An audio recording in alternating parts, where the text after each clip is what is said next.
Marcus Williams stood at the edge of the royal palace grounds, his black belt wrapped tightly around his waist like a badge of honor. The morning sun caught the gold embroidery on his GI, each thread telling the story of 15 years dedicated to martial arts mastery. What he was about to do would either make him a legend or destroy everything he had worked for. The challenge had been building in his mind for months. Every time he saw the royal guards on television, standing motionless in their red uniforms and tall black hats, he felt a burning question rise in his chest.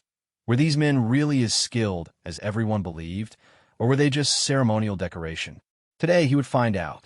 Marcus had no idea that in the next few hours, his life would be turned completely upside down.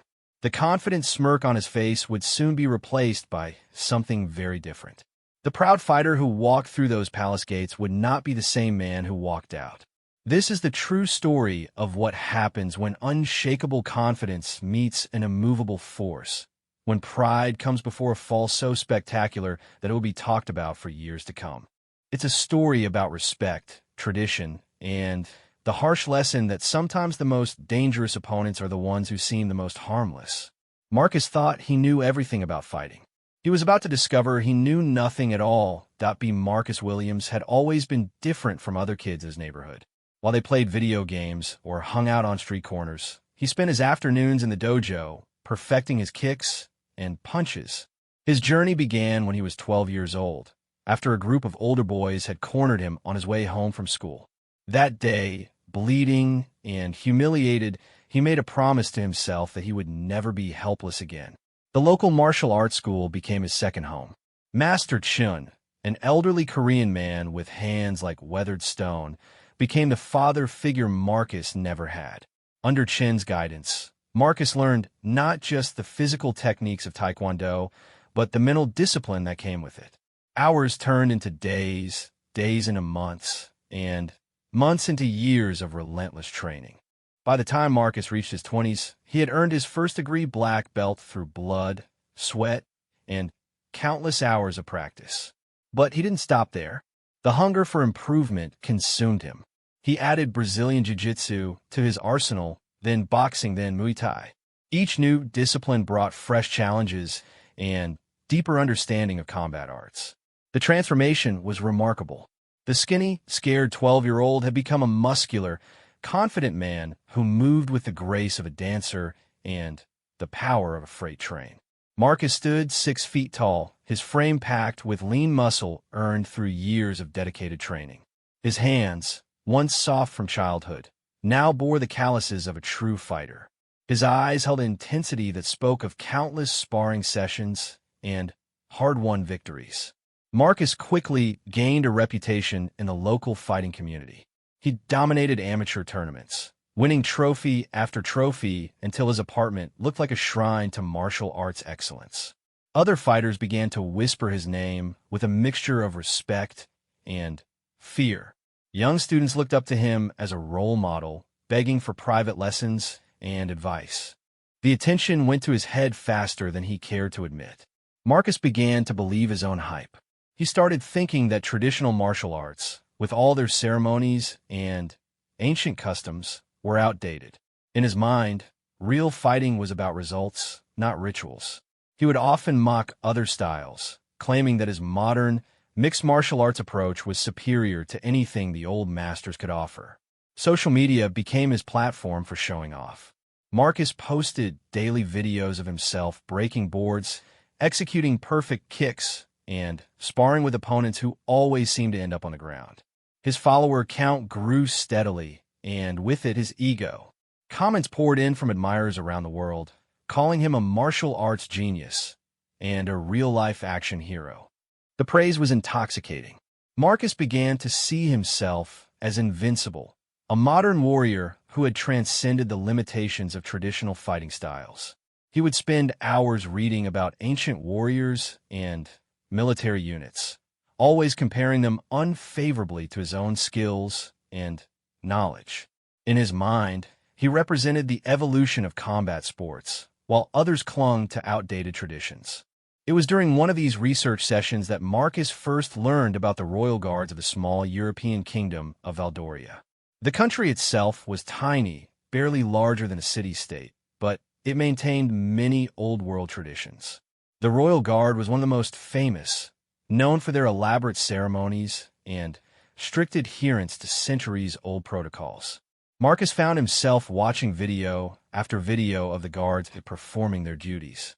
They stood motionless for hours, dressed in their distinctive red uniforms with gold braiding, tall black hats with white plumes, and white gloves that never seemed to get dirty. Their faces were hidden behind the shadow of their hat brims, making them look more like statues than living men. The more Marcus watched, the more dismissive he became. These men looked soft to him, pampered by palace life and easy duty. They carried ornamental swords that probably hadn't seen real action in decades. Their movements, when they did move, seemed slow and ceremonial rather than practical. To Marcus, they represented everything that was wrong with traditional fighting systems. All show, no substance. He began sharing his opinions online, posting commentary over videos of the guards. "Look at these guys," he would say, pointing at the screen while flexing his own muscles. "They couldn't last 5 minutes in a real fight. All that pretty uniform work, but where's the real training? Where's the conditioning? These guys are just tourist attractions." His followers ate it up. The comment sections filled with agreement and encouragement.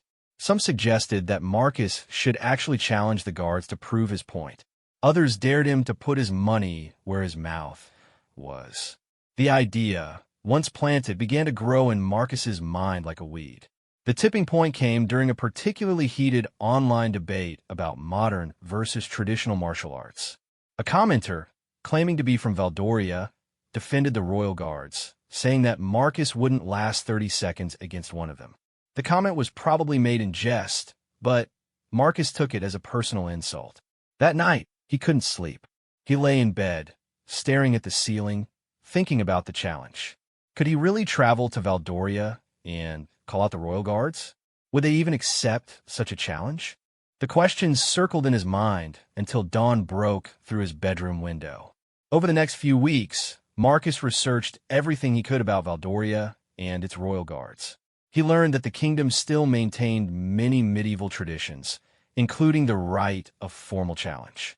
Citizens and visitors could, under certain circumstances, request audiences with various officials, including military personnel. It was an old law that had rarely been used in modern times, but it was still technically valid. The more he learned, the more convinced Marcus became that this was his destiny.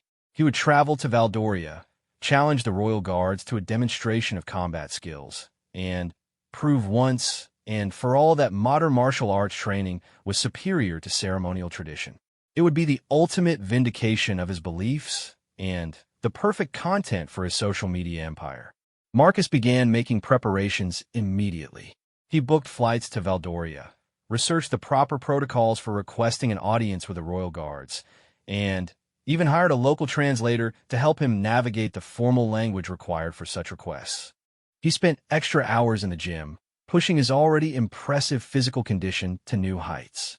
The anticipation was electric. Marcus felt like he was preparing for the fight of his life, the moment that would define his entire martial arts career. He imagined the videos he would post afterward, the interviews he might give, the book deals that would surely follow. In his mind, he was already a celebrity, the man who had proven that skill trumped tradition. His friends and training partners tried to talk him out of it.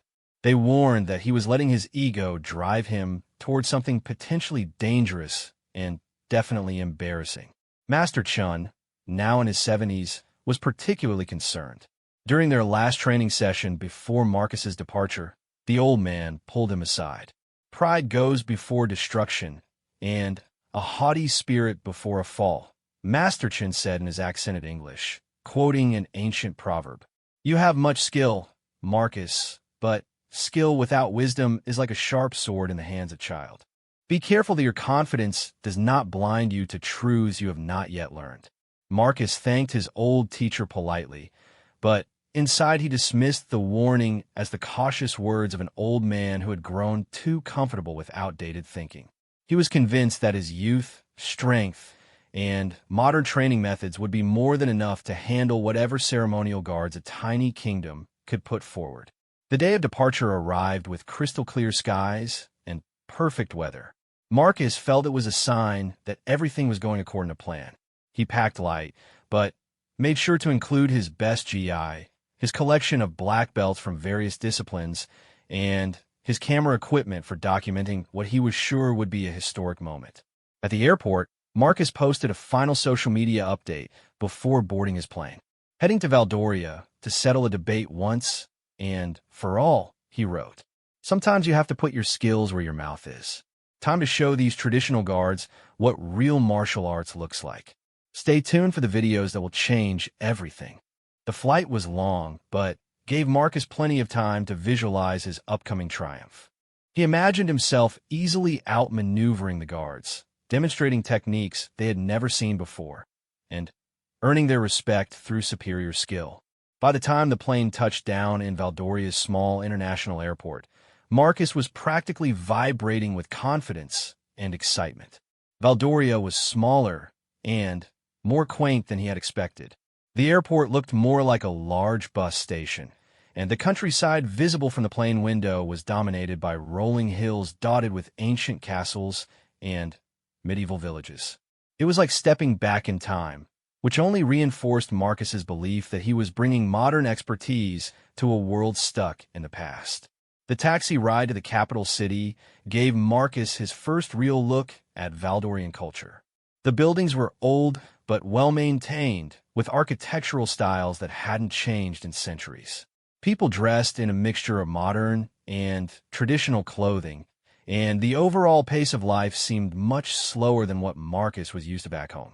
The royal palace sat in the heart of the old city, surrounded by high stone walls that had protected kings and queens for over 800 years. As the taxi approached the main gate, Marcus felt his heart rate increase. This was it. This was the moment he had been preparing for all his life, even if he hadn't known it until recently. The palace guards at the gate looked exactly like the ones in the videos Marcus had studied.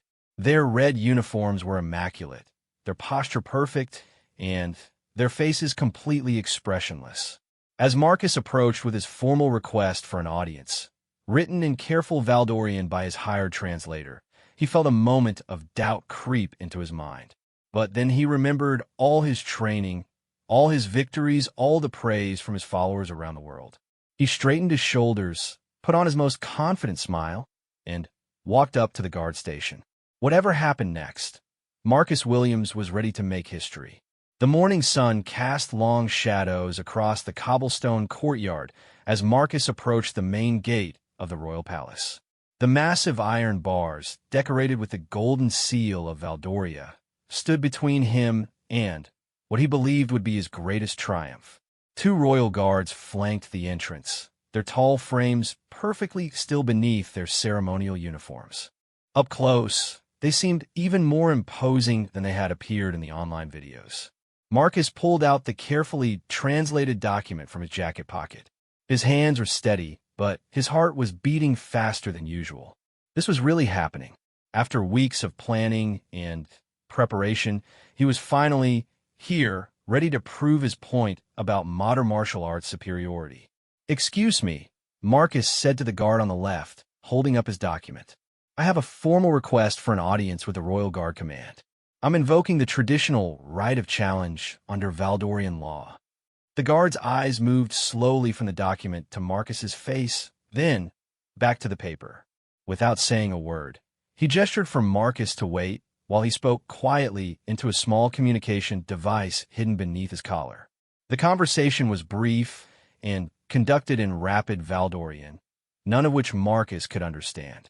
After a few minutes, the guard nodded and opened a smaller pedestrian gate next to the main entrance. "Follow me," he said in accented but clear English. His voice was deeper than Marcus had expected, carrying an authority that seemed at odds with what Marcus perceived as ceremonial duty. The walk through the palace grounds was longer than Marcus had anticipated. They passed through several courtyards, each more elaborate than the last, with fountains, carefully maintained gardens, and statues of previous kings and queens. Other palace staff moved about their duties with quiet efficiency, offering respectful nods to the guard as they passed. Marcus found himself studying the guards' movement as they walked. Despite the elaborate uniform and ceremonial appearance, the man moved with a fluid grace that spoke of serious physical conditioning. His posture was perfect without seeming forced, and his stride had a measured quality that reminded Marcus of the way experienced fighters move through space. They entered the palace through a side door that led into a series of corridors lined with portraits of Valdorian royalty spanning centuries. The halls were wider than seemed necessary and decorated with tapestries depicting various historical battles and ceremonies. Marcus tried to project confidence, but the grandeur of his surroundings was beginning to make him feel smaller than he had expected. After several minutes of walking, they arrived at a modest office tucked away in what seemed to be an administrative wing of the palace. The nameplate on the door read, Captain Henrik Larsson, Royal Guard Command, in both Valdorian and English. The guard knocked twice, waited for a response from within, then opened the door and gestured for Marcus to enter. Captain Larsson was not what Marcus had expected. Instead of an elderly administrator in a fancy uniform, he found himself facing a man who appeared to be in his early 40s, with sharp blue eyes, graying temples, and the kind of calm presence that comes from years of serious responsibility. He was dressed in a simpler version of the Royal Guard uniform, with fewer decorations, but somehow more authority. Mr. Williams, Captain Larsson said, rising from behind his desk and extending his hand. I understand you wish to invoke the traditional right of challenge. Please have a seat. Marcus shook the captain's hand and was surprised by the firmness of his grip. There was strength there, hidden beneath the polite formality. As they both sat down, Marcus noticed that the office was spartanly decorated, with only a few family photos, some military commendations, and a bookshelf filled with texts on military history and strategy. I've read your formal request, Captain Larsson continued, picking up the translated document from his desk. You wish to challenge members of the Royal Guard to demonstrate that modern martial arts training is superior to our traditional methods. Is that correct? Marcus straightened in his chair, feeling his confidence return. Yes, sir. I believe that ceremonial guards, while important for tradition and tourism, aren't really trained for actual combat situations. I'd like to demonstrate some modern fighting techniques and maybe spar with one of your men to show the difference. Captain Larsson leaned back in his chair, his expression unreadable. I see. And what qualifies you to make such a demonstration, Mr. Williams? Marcus was ready for this question. He pulled out his phone and showed the captain his social media profiles, scrolling through videos of his various achievements. I hold black belts in 3 different martial arts. I've won numerous tournaments, and I have over 50,000 followers who watch my training videos. I've been studying martial arts for 15 years. Impressive, Captain Larsson said, though his tone suggested he was reserving judgment. Tell me, Mr. Williams, what do you know about the training that Royal Guards receive? From what I've researched, it's mostly ceremonial, Marcus replied confidently. Standing at attention, marching in formation, handling weapons that are more decorative than functional. Traditional stuff, but not really applicable to modern combat situations. Captain Larsson nodded slowly, as if he had expected this answer. I see. And you believe that your 15 years of martial arts training has given you insights that our training lacks. With all due respect, sir, yes. Modern martial arts incorporate techniques from around the world. They're tested in real competition, and they focus on practical application rather than tradition for tradition's sake. The captain was quiet for a long moment, studying Marcus with those sharp blue eyes. Finally, he spoke. The right of challenge is indeed still valid under Valdorian law, though it hasn't been invoked in over 20 years. If you're serious about this, I can arrange for a demonstration. However, I want you to understand exactly what you're asking for. Marcus felt a surge of excitement. I understand completely. I'm ready to put my skills to the test. Are you? Captain Larsson asked, leaning forward slightly. Because our Royal Guards aren't just ceremonial figures, Mr. Williams. They're active military personnel with extensive training in combat situations, weapons handling, and personal protection. The ceremonial duties you see in public represent perhaps 5% of their actual responsibilities. This information was new to Marcus, but he tried not to let his surprise show. I appreciate the clarification, but I still believe modern training methods have significant advantages. Captain Larson stood up and walked to his window, which offered a view of a courtyard where several guards were conducting what looked like training exercises. Very well. I'll arrange for you to meet with Sergeant Eric Anderson. He's been with the Royal Guard for 12 years and serves as one of our primary instructors for new recruits. If you're going to make your point, he would be the appropriate person to receive your challenge. When can this happen? Marcus asked, eager to get the demonstration over with and prove his point. Tomorrow morning at 9 o'clock. The demonstration will take place in our private training facility away from public areas. You may bring recording equipment if you wish, but the footage cannot be released without official approval from the palace. Marcus nodded quickly, already imagining the viral videos this would create once he got permission to release them. That's fine. Will this be a formal sparring match? That will depend on Sergeant Anderson's assessment of the situation, Captain Larson replied. He'll determine the appropriate level of engagement based on safety considerations and the nature of your demonstration. The captain returned to his desk and made a few notes on an official-looking form. You'll need to sign a waiver acknowledging that you understand the risks involved in any physical demonstration. You'll also need to provide emergency contact information and confirm that you have adequate medical insurance. As Marcus filled out the paperwork, he felt his excitement building. Tomorrow, he would finally have the chance to prove what he had been saying online for months. The Royal Guards, despite whatever additional training Captain Larson claimed they received, were still bound by tradition and outdated methods. His modern, dynamic approach would demonstrate the clear advantages of contemporary martial arts. One more thing, Mr. Williams, Captain Larson said as Marcus finished signing the forms. I want you to understand that this demonstration will be conducted with full respect for both your skills and our traditions. Regardless of the outcome, I expect both parties to behave with dignity and professionalism. Of course, Marcus replied. I'm not here to disrespect anyone. I just want to show that there are more effective ways to approach combat training. Captain Larson walked Marcus back through the palace corridors, this time taking a more direct route to the main gate. As they walked, Marcus found himself paying more attention to the other guards they passed. Now that he knew they weren't just ceremonial figures, he began to notice things he had missed before. Their alertness, the way their eyes constantly scanned their surroundings, the subtle positioning that allowed them to react quickly to any situation. At the gate, Captain Larson shook Marcus's hand again. Tomorrow at 9 o'clock, Mr. Williams. Report to the same entrance and ask for Sergeant Anderson. I suggest you get a good night's rest. As Marcus walked away from the palace, he felt a mixture of excitement and nervous energy.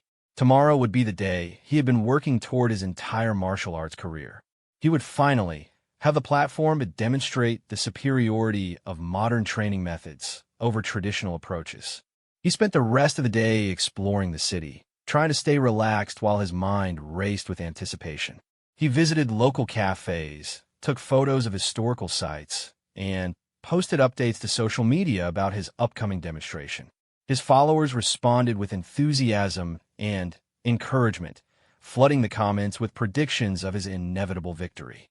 That evening, in his small hotel room, Marcus went through his regular training routine. He performed kata, practiced his striking combinations, and ran through various grappling scenarios in his mind. Everything felt sharp and ready. His body was in peak condition, his techniques were refined, and his confidence was at an all-time high. As he lay in bed, Marcus reflected on his journey to this moment. From the scared 12-year-old who had started martial arts to escape bullying, to the accomplished fighter who was now ready to take on a royal guard. It felt like destiny, like everything in his life had been leading to this demonstration. He imagined how the sparring session would go. He would start with some basic striking combinations, showing the speed and precision of his techniques.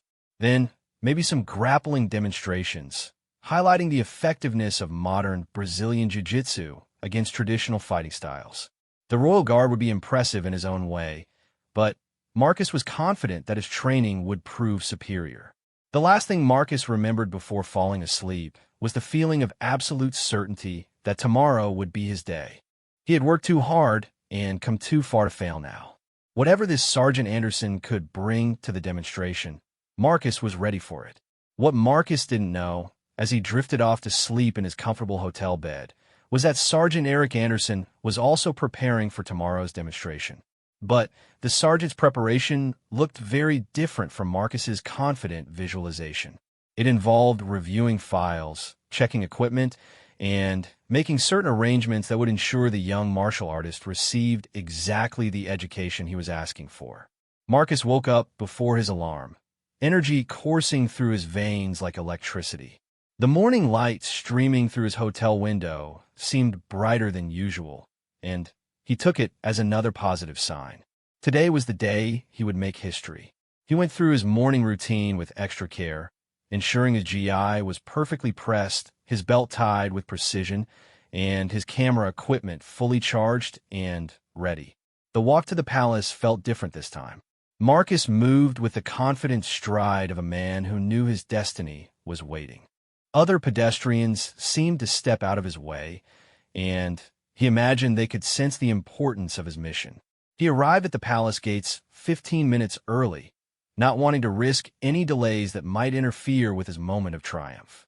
The same guard from yesterday was on duty and nodded in recognition. "Sergeant Anderson is waiting for you in the training facility," he said, opening the pedestrian gate. "Follow the path to the left until you reach the stone building with a green door." The training facility was located in a separate section of the palace grounds that Marcus hadn't seen during his previous visit. It was a practical, no-nonsense structure that looked like it had been built for function rather than ceremony. The green door opened before Marcus could knock, revealing a man who immediately commanded his attention. Sergeant Eric Anderson was not what Marcus had expected. Instead of the soft, ceremonial guard he had imagined, he found himself facing someone who looked like he had stepped out of a military recruitment poster. The sergeant stood about 6 feet 2 inches tall, with broad shoulders that filled out his training uniform perfectly. His blonde hair was cut in a precise military style, and his pale blue eyes held an intensity that made Marcus momentarily uncomfortable. "Mr. Williams," Sergeant Anderson said, extending his hand in greeting. His voice was calm and measured, with a slight accent that made his words sound more formal than casual conversation. "I understand you wish to demonstrate some modern martial arts techniques."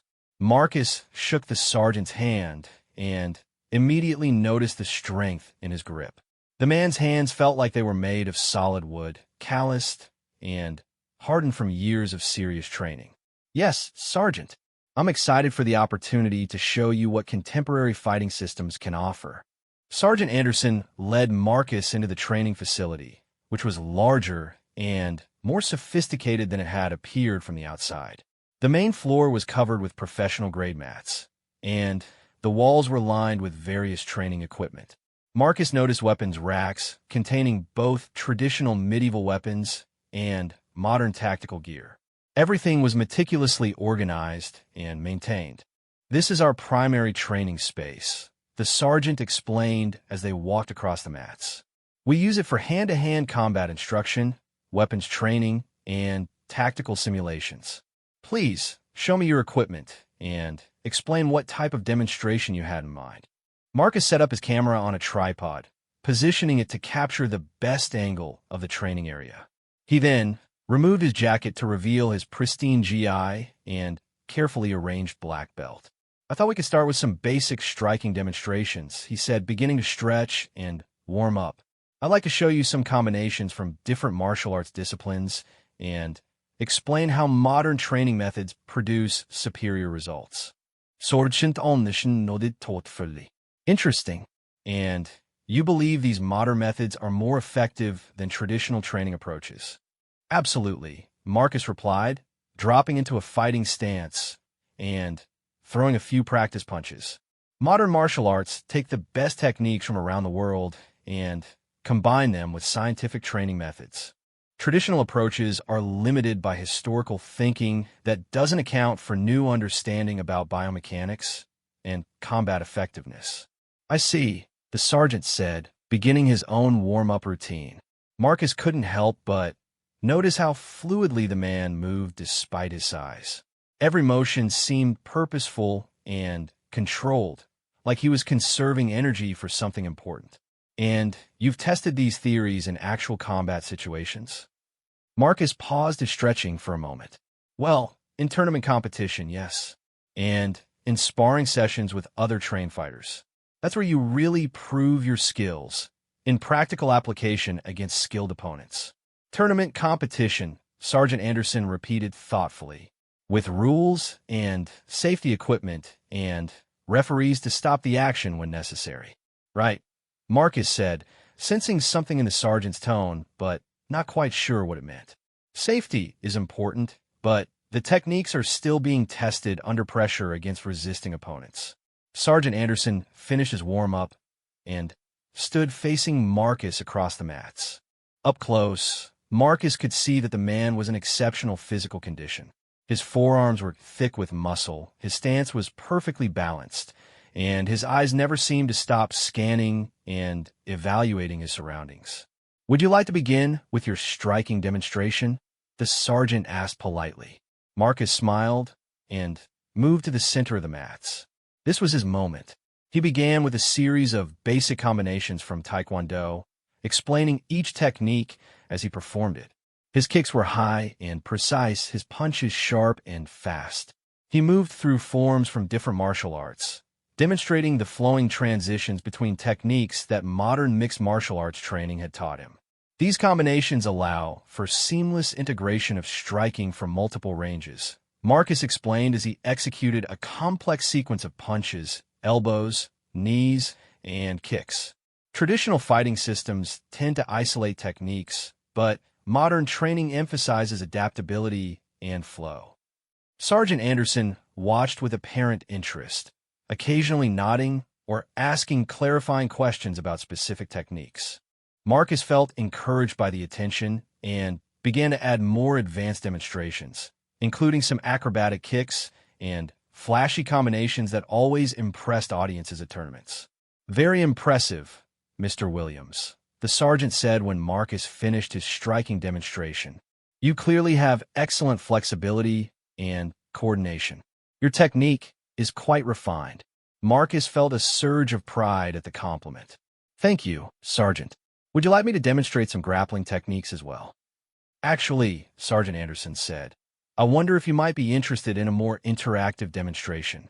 Rather than showing techniques in isolation, perhaps we could engage in some light sparring so you can demonstrate how these methods work against resistance. Marcus's heart rate spiked with excitement. This was even better than he had hoped for. A chance to actually spar with a Royal Guard would provide the perfect footage for his social media channels and definitive proof of his theories about modern martial arts superiority. I'd be happy to, Marcus said, trying to keep the eagerness out of his voice. What type of sparring did you have in mind? We could start with some basic grappling, the sergeant suggested. Wrestling and submission attempts, stopping when one person achieves a dominant position or submission hold. Does that sound appropriate? Marcus nodded eagerly. Grappling was one of his strongest areas, thanks to years of Brazilian jiu-jitsu training. He had dominated most opponents he had faced on the ground, using leverage and technique to overcome size and strength advantages. Against this traditionally trained guard, he expected to have a significant technical advantage. They moved to the center of the mats and faced each other in ready positions. Marcus dropped into his familiar grappling stance, weight slightly forward, hands ready to engage. Sergeant Anderson stood more upright, his posture relaxed but alert. To Marcus, he looked unprepared for modern grappling exchanges. Ready when you are, Mr. Williams, the sergeant said calmly. Marcus shot forward immediately, attempting a double-leg takedown that had worked successfully hundreds of times in training and competition. His technique was textbook perfect, his timing crisp, his execution aggressive. For a brief moment, he felt the familiar satisfaction of a move executed exactly as practiced. Then, Something went wrong.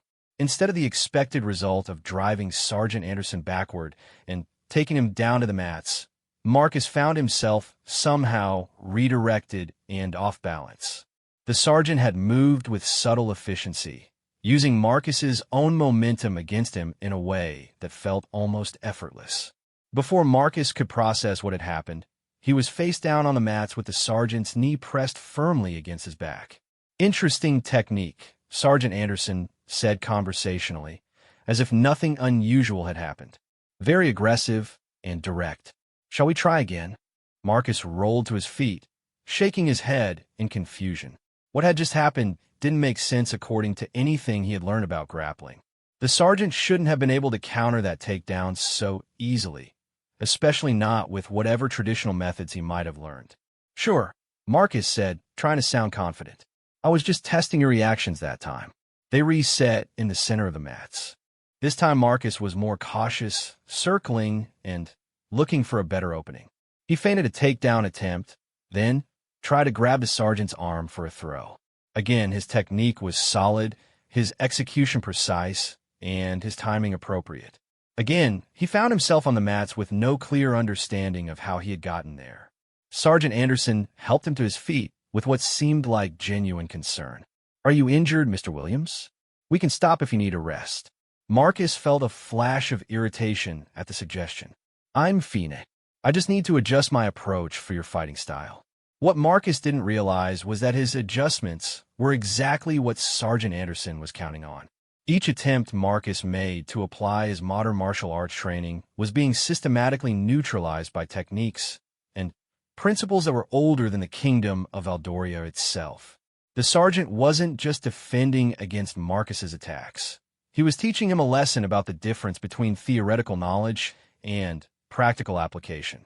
The next several minutes followed the same pattern. Marcus would attempt a technique from his extensive martial arts background, execute it with technical proficiency, and then find himself controlled or positioned in ways that made no sense according to his training. The sergeant seemed to anticipate every move, counter every strategy, and neutralize every advantage that Marcus tried to establish. Growing frustrated, Marcus decided to increase the intensity. He began attacking more aggressively, combining grappling attempts with strikes, trying to overwhelm the sergeant with the kind of mixed martial arts approach that had made him so successful in tournaments. Surely the traditional training couldn't handle this kind of modern, dynamic assault. For a moment, it seemed to work. Marcus managed to grab hold of the sergeant's uniform and began to execute a throw that should have put the larger man on the ground. He felt a surge of triumph as he committed fully to the technique. The triumph lasted approximately 2 seconds. Marcus found himself airborne, spinning in a way that defied his understanding of physics before landing hard on his back with all the wind knocked out of his lungs. Sergeant Anderson stood over him, not even breathing heavily, extending a hand to help him up. "That was an excellent combination," the sergeant said encouragingly. "Very creative use of multiple techniques in sequence. How are you feeling?" Marcus accepted the help getting to his feet, but his mind was reeling. Nothing that had just happened made sense according to his 15 years of martial arts training. The sergeant was larger and presumably slower, trained in outdated traditional methods, and supposedly focused on ceremonial rather than combat applications. By every measure Marcus understood, he should have been dominating this engagement.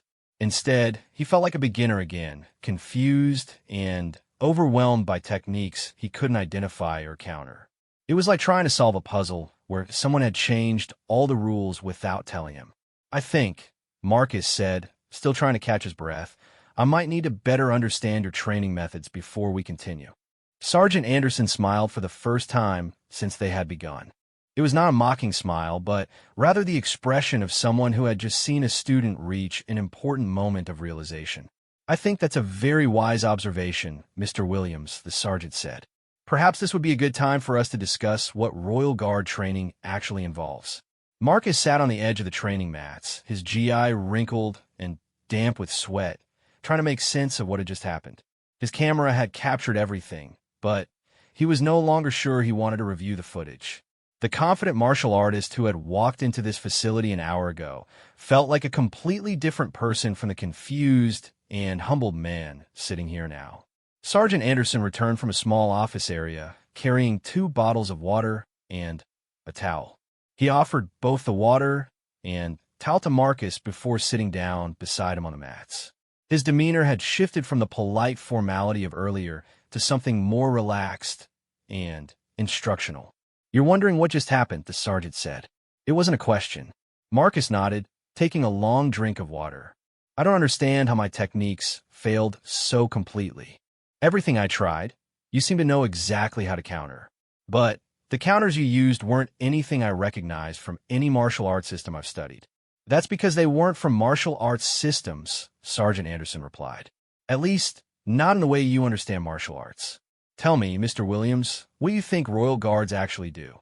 Marcus considered the question. After the morning's experience, he was no longer confident in his previous assumptions. "I thought it was mostly ceremonial duties. Standing guard, participating in official functions, that sort of thing." "Those are certainly part of our responsibilities," the sergeant agreed. "But they represent perhaps 10% of our actual duties. The Royal Guard is first and foremost a military unit responsible for protecting the royal family, securing the palace and its grounds, and handling various security threats that may arise." Sergeant Anderson stood up and walked to one of the weapon racks along the wall. He selected what appeared to be an ordinary ceremonial sword and returned to where Marcus was sitting. "This weapon, for example. What do you see when you look at it?" Marcus examined the sword carefully. It looked exactly like the ceremonial weapons he had seen in videos of Royal Guard ceremonies. "It appears to be a traditional dress sword, probably not very functional for actual combat." The sergeant smiled and drew the blade from its scabbard. The steel gleamed under the facility's lights, and Marcus could immediately see that this was not a decorative piece. The edge was razor-sharp, the balance was perfect, and the entire weapon showed signs of regular use and maintenance. "This sword has been in active service for over 300 years, Sergeant Anderson explained, performing a series of cuts and thrusts that demonstrated both his skill and the weapon's effectiveness. It's been maintained, sharpened, and used by generations of guards who understood that their lives and the lives of those they protected might depend on its performance." Marcus watched the demonstration with growing respect. The sergeant's sword work was unlike anything he had seen in modern martial arts schools. It wasn't flashy or acrobatic, but it was efficient, precise, and clearly designed for real-world application rather than tournament competition. "But how does sword training translate to unarmed combat?" Marcus asked. "What you did to me in grappling had nothing to do with weapons, didn't it?" Sergeant Anderson sheathed the sword and sat back down beside Marcus. "Royal Guard training is based on principles that apply across all forms of combat, armed and unarmed. We learn to read opponents, to use their energy against them, to control distance and timing, and to end conflicts as quickly and efficiently as possible." The sergeant paused, seeming to consider how to explain something complex in simple terms. "Your martial arts training has given you excellent techniques and impressive physical conditioning, but it's trained you for a specific type of combat, tournament fighting with rules, safety equipment, and referees. Our training is for a very different kind of conflict." Marcus felt a chill run down his spine. "What kind of conflict?" "The kind where someone is trying to kill the person you're sworn to protect," Sergeant Anderson said quietly. "The kind where there are no rules, no safety equipment, and no referee to stop the action. The kind where hesitation or technical imperfection means people die." The sergeant stood up again and gestured for Marcus to follow him to another area of the training facility. This section contained equipment that Marcus hadn't noticed before: tactical gear, body armor, communications equipment, and what appeared to be surveillance monitors showing various areas of the palace grounds. "Royal Guards are active-duty military personnel," Sergeant Anderson continued. "We rotate between ceremonial duties, close protection assignments, intelligence gathering, and tactical operations. We train constantly in weapons handling, unarmed combat, tactical decision-making, and threat assessment. Marcus looked at the equipment with new understanding. You're not just guards. You're soldiers. We're soldiers who happen to wear ceremonial uniforms for part of our duties, the sergeant confirmed. But the uniform is just clothing. The training, the mindset, the capabilities, those are all military grade. They returned to the main training area, where Marcus's camera was still recording. He had completely forgotten about it during the conversation, but now he realized that it had captured not just his physical defeat, but also his education about what Royal Guards actually were. I feel like an idiot, Marcus said, sitting heavily on a bench along the wall. I came here thinking you were just ceremonial figures, and it turns out you're active military personnel. No wonder my tournament techniques didn't work. Sergeant Anderson sat beside him again. You're not an idiot, Mr. Williams. You made assumptions based on incomplete information. That's a very human thing to do. The question is what you do with new information once you have it. Marcus looked up at the sergeant with genuine curiosity. What do you mean? Your martial arts training has given you valuable skills, the sergeant explained. Your physical conditioning is excellent, your techniques are refined, and your dedication to training is obvious. But you've been training for sport, not for survival. There's nothing wrong with that, but there are different applications that require different approaches. The sergeant stood up and moved to the center of the mats. Would you like to understand what I was doing when we sparred earlier? Marcus nodded eagerly. Despite his embarrassment, his curiosity about effective combat techniques was stronger than his wounded pride. The techniques I used against you come from a combination of traditional European martial arts, military combatives, and principles developed specifically for close protection work, Sergeant Anderson began. They're designed to neutralize threats quickly and efficiently, regardless of the specific techniques those threats might use. The sergeant demonstrated some of the movements he had used against Marcus, breaking them down into component parts and explaining the principles behind each action. Marcus was fascinated to discover that what had seemed like magic was actually the application of leverage, timing, and biomechanical understanding at a level far beyond what he had encountered in his tournament training. The key difference, Sergeant Anderson explained, is that your training focuses on winning within a specific rule set, while our training focuses on ending conflicts regardless of what the other person knows or how they choose to fight. Marcus watched intently as the sergeant demonstrated how the same principles could be applied to defend against various types of attacks. It was like seeing a completely different paradigm for understanding combat, one that made his own training seem limited and specialized by comparison. Could you teach me some of these techniques? Marcus asked hopefully. Sergeant Anderson considered the question carefully. Some of the basic principles, perhaps, but the full system takes years to develop and is specifically designed for our particular mission requirements. It's not something that can be learned in a day or even a week. Marcus felt a mixture of disappointment and fascination. How long does it take to train a Royal Guard? Initial training is 18 months, the sergeant replied. Then, ongoing training throughout their career. Most guards don't reach full competency until they've been with the unit for at least 5 years. The number stunned Marcus.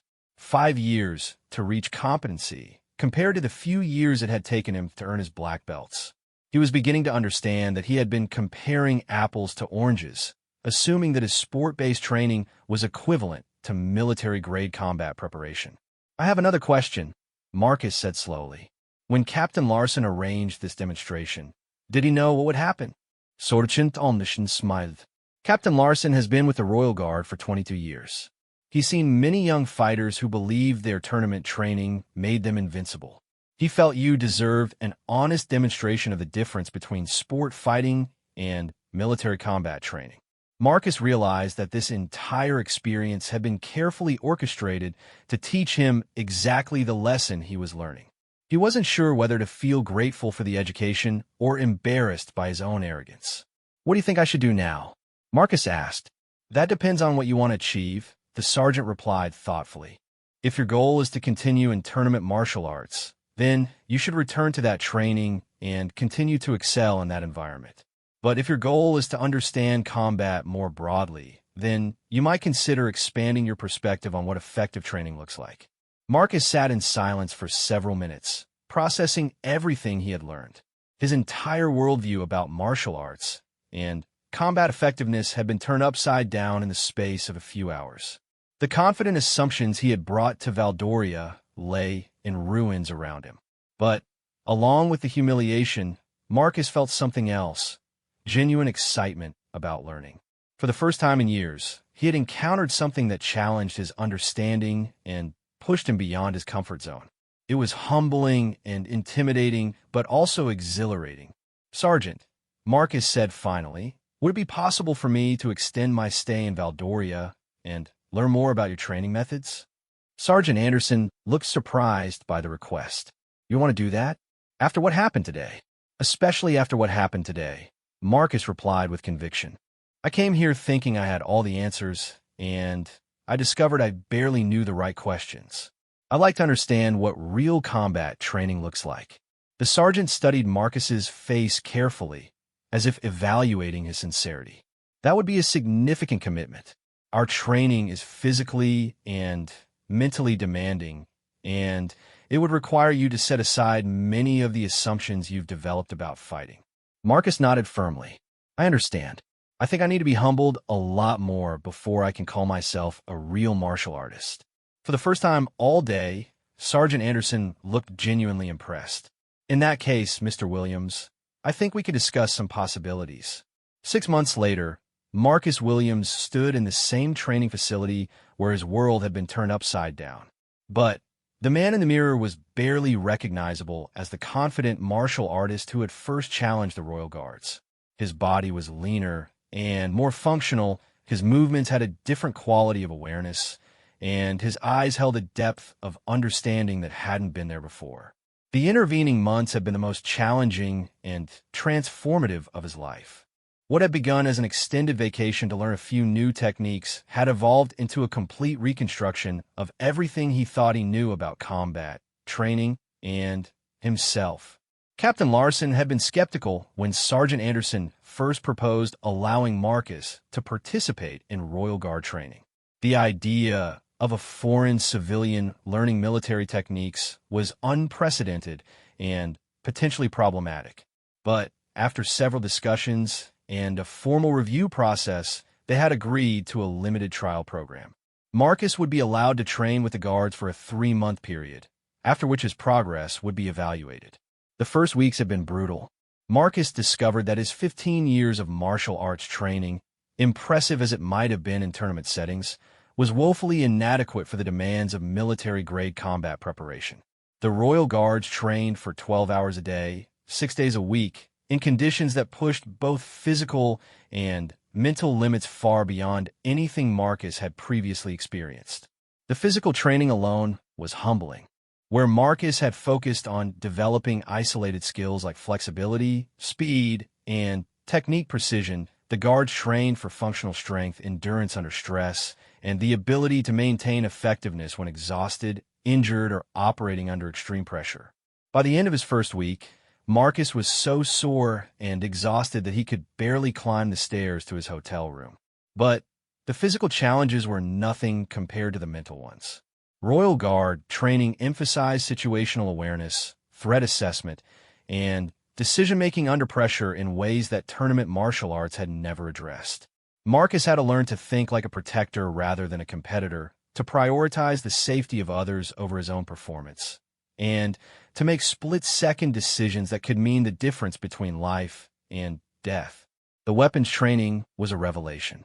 Marcus had always dismissed traditional weapons as outdated, but under the instruction of Master-at-Arms Wilhelm Hoffman, a 25-year veteran of the Guard, he began to understand that weapon skills translated into a deeper understanding of distance, timing, and body mechanics that applied to all forms of combat. "A sword is a teacher," Master Hoffman had explained during one particularly challenging lesson. "It shows you exactly where your balance is off, where your timing is poor, where your attention is divided. You cannot lie to a sword, and it will not lie to you." The sword work was unlike anything Marcus had encountered in his previous training. It wasn't about memorizing forms or performing demonstrations. but about developing an intuitive understanding of combat principles that worked regardless of the specific weapons or techniques involved.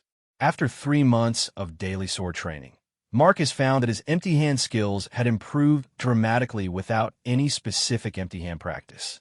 But perhaps the most challenging aspect of the training was learning to think beyond himself. Royal Guards weren't trained to win fights. They were trained to protect people. This meant that victory was measured not by who ended up on top, but by whether the person under protection remained safe. Sometimes the best tactical decision was to retreat, to de-escalate, or to position oneself as a barrier rather than engaging directly. This philosophy required Marcus to completely reconstruct his understanding of what made a good fighter. The aggressive, competition-focused mindset that had made him successful in tournaments was actually counterproductive in protection scenarios. He had to learn to think strategically rather than tactically, to prioritize objectives over personal glory, and to measure success by outcomes rather than performance. The breakthrough came during his 4th month of training. Marcus was participating in a simulated protection scenario where he and 2 other guards were responsible for moving a VIP through a potentially hostile environment.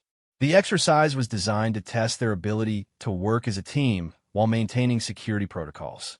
Marcus had been struggling with these team-based exercises because his tournament background had trained him to think like an individual competitor. But during this particular scenario, something clicked.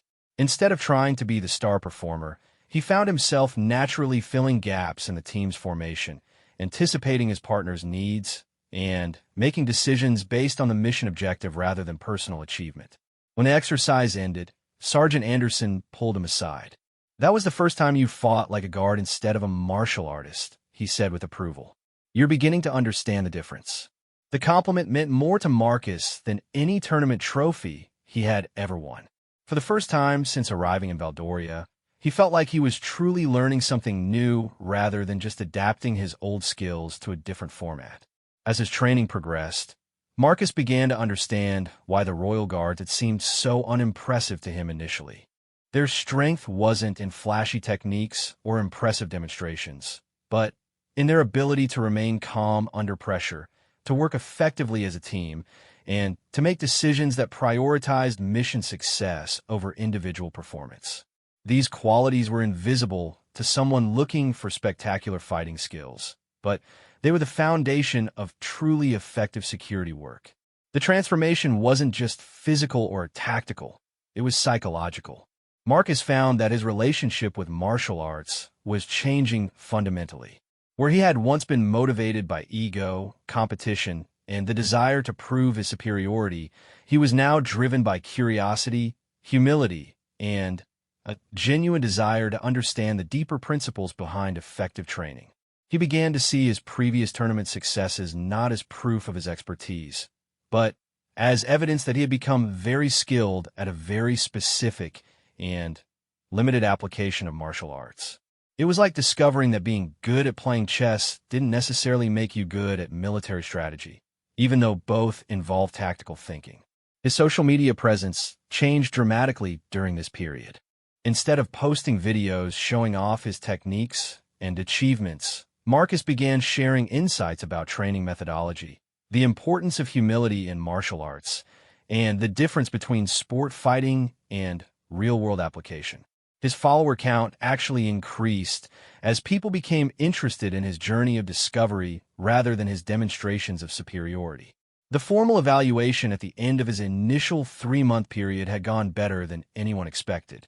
Captain Larson noted that Marcus had shown exceptional adaptability and a genuine commitment to learning. More importantly, he had demonstrated the kind of character development that suggested he could handle more advanced training responsibly. Marcus had been invited to extend his stay for an additional 3 months, with the possibility of earning a temporary position as a training assistant if he continued to progress. The opportunity was unprecedented for a foreign civilian, and Marcus accepted it with gratitude and determination. Now, as he prepared for his final evaluation before returning home, Marcus reflected on how much had changed. The confident young man who had challenged the Royal Guards 6 months ago had been replaced by someone who understood that true martial arts mastery was about much more than winning fights or impressing audiences. Sergeant Anderson entered the training facility, carrying a folder that Marcus recognized as his evaluation documents. Over the months, the sergeant had become not just an instructor, but a mentor, someone who had guided Marcus through the most challenging and rewarding learning experience of his life. "Ready for your final assessment, Mr. Williams?" the sergeant asked with a slight smile. Marcus nodded, feeling a mixture of nervousness and excitement. The assessment would involve demonstrating not just technical skills, but the kind of decision-making and leadership abilities that were expected of Royal Guard personnel. "Before we begin," Sergeant Anderson continued, "I want you to know that you've exceeded everyone's expectations, including my own. When you first arrived here, I thought you were just another arrogant martial artist who needed to be taken down a peg. But you've shown remarkable character in how you've handled this learning experience." Marcus felt a surge of pride, but it was different from the ego-driven satisfaction he used to feel after tournament victories. This was the deeper satisfaction that came from knowing he had grown as a person, not just as a fighter. "Thank you, Sergeant. This experience has changed my life in ways I never expected." "The question now," Sergeant Anderson said, opening the evaluation folder, "is what you plan to do with what you've learned when you return home." Marcus had been thinking about this question for weeks. His original plan had been to return to tournament competition with new skills and techniques that would make him even more dominant. But that goal now seemed shallow and uninteresting compared to what he had discovered about the deeper purposes of martial arts training. "I want to start teaching," Marcus said. "Not just techniques, but principles. I want to help other martial artists understand the difference between sport fighting and real-world application. I think there are a lot of people like I was who have impressive skills, but limited understanding of what those skills are really for." Sergeant Anderson nodded approvingly. "That's exactly what I was hoping you would say. The martial arts world needs teachers who understand both the technical and philosophical aspects of training. You're uniquely positioned to bridge the gap between sport martial arts and traditional combat training." The final assessment went smoothly. Marcus demonstrated not just the techniques he had learned, but the decision-making framework and strategic thinking that had been the real focus of his training. When it was over, Captain Larson joined them for the formal evaluation discussion. "Mr. Williams," the captain began, "your progress over these 6 months has been extraordinary. You've not only learned our techniques, but you've embraced the mindset that makes those techniques effective. More importantly, you've shown the kind of personal growth that suggests you will use this knowledge responsibly." Marcus felt a deep sense of satisfaction. The approval of these men, whom he now understood to be among the most skilled and dedicated warriors he had ever met, meant more to him than any tournament victory ever could. "We'd like to offer you an honorary position as a training consultant," Captain Larson continued. "It would allow you to return to Valdoria periodically to continue your training and to help us develop new approaches for working with civilian martial artists who want to expand their understanding." The offer was more than Marcus had dared to hope for. It would give him an ongoing connection to the Royal Guards and their training methods, while also allowing him to return home and begin building a new kind of martial arts school based on what he had learned. As Marcus prepared to leave Valdoria, he realized that the man who had come here 6 months ago to prove his superiority had been replaced by someone who understood that true mastery was about service rather than dominance, about learning rather than proving, and about building others up rather than tearing them down. The camera equipment that had captured his initial humiliation now contained hundreds of hours of genuine learning experiences. Marcus planned to use this footage not to show off his abilities, but to document the journey from arrogance to understanding that had transformed his entire approach to martial arts. On his final morning in the country, Marcus stood once more in the training facility where his transformation had begun. Sergeant Anderson was there to see him off, and they shared a handshake that had much more meaning than their first meeting. "Remember," the sergeant said, "what you've learned here isn't about becoming a better fighter. It's about becoming a better person who happens to know how to fight." Marcus nodded, understanding exactly what he meant. The techniques were just tools. The real value was in the character development that made those tools useful for positive purposes.